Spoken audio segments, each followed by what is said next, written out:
Sir एक ये भी देखा गया है कि जो मेन के कंपैरेटिव विमेन में डिप्रेशन ज़्यादा होता है, इट्स मोर मतलब 10-20% ज़्यादा है।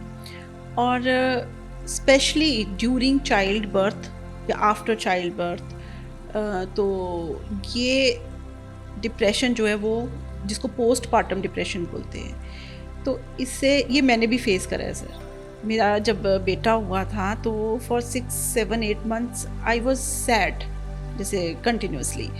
तो ये मैंने भी फेस करा and it was a very bad phase of my life. तो उससे ठीक होने का, या उससे सेकेंड टाइम भी हुआ जब मेरी बेटी हुई, बट तब तक शायद मुझे समझ आ गया था। मैं डॉक्टर्स फैमिली से बिलोंग करती हूँ तो सबको पता था, तो मुझे उतना इफेक्ट नहीं हुआ, but first time it was very swear. तो आप क्या कहोगे जो यंग मदर्स हैं या मदर्स बनने वाली हैं या बन चुकी हैं उनको, कि इससे कैसे हमने निपटना है?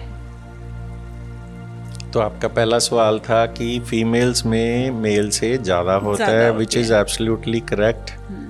फीमेल्स के कुछ एक्स्ट्रा स्ट्रेसर्स होते हैं जो मेल्स में नहीं होते। हर महीने मेंस्ट्रुएशन हो जाती है, अपना घर छोड़ के ससुराल में रहना पड़ता है, तो घर का सारा काम भी करना है, और आजकल तो फीमेल्स वर्किंग भी हैं, वर्किंग होने के बाद भी घर का काम करना है, तो कुछ एक्स्ट्रा स्ट्रेसर्स फीमेल में होते हैं, प्लस उनमें हार्मोनल चेंजेस होते हैं, तो जो कि फीमेल्स में डिप्रेशन को ज़्यादा प्रेस्पिरेट कर देते हैं। ठीक है।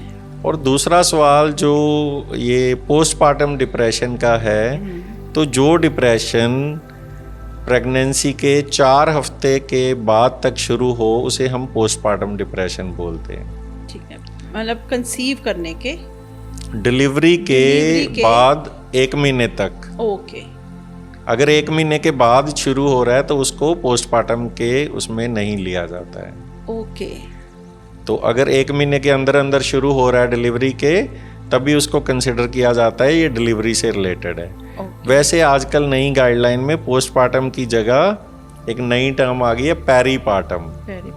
अगर प्रेगनेंसी में शुरू हो जाए या डिलीवरी के 1 महीने के अंदर अंदर शुरू हो जाए, ठीक है, तो इसको प्रिवेंट नहीं किया जा सकता। ये एक तरीके से बायोलॉजिकल है, एंडोजीनस है, हार्मोन्स की वजह से है। 10 से 15% लोगों को ये होता है। अच्छा। इसमें ज़्यादा सिम्टम आते हैं बच्चे के रिगार्डिंग, बच्चे की केयर में कर पाऊंगी कि नहीं कर पाऊंगी, या कई मदर्स में बच्चे को हार्म करने के भी विचार आते हैं। बाकी सिम्टम सारे के सारे डिप्रेशन जैसे ही होते हैं। तो पोस्टपार्टम का मतलब सिर्फ है उसका टाइम ऑफ ऑनसेट डिलीवरी के 4 हफ्ते के अंदर है। और अगर हम अवेयरनेस होगी, वैसे पोस्टपार्टम डिप्रेशन के ज़्यादातर केस साइकेट्रिस्ट के पास आ जाते हैं, क्योंकि तब पेशेंट जो होती है गायनेकोलॉजिस्ट की देखरेख में होती है, एंड गायनेकोलॉजिस्ट को पता होता है कि क्या हो रहा है पेशेंट को, और वो जल्दी रेफर कर देते हैं या अपने आप दवाई शुरू कर देते हैं। ओके। तो क्या सर हर केस में दवाई की ज़रूरत होती है डिप्रेशन में? बिल्कुल भी नहीं।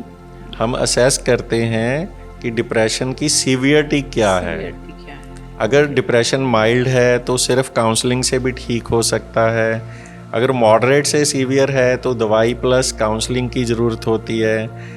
और अगर मान लो वो रिएक्टिव डिप्रेशन है, एंडोजीनस में तो दवाई की ज़रूरत ज़्यादा रहती है, पर अगर रिएक्टिव डिप्रेशन है, कई बार अगर हम उसका स्ट्रेसर दूर कर पाएँ काउंसलिंग से, तो बिना दवाई के भी डिप्रेशन ठीक किया जा सकता है।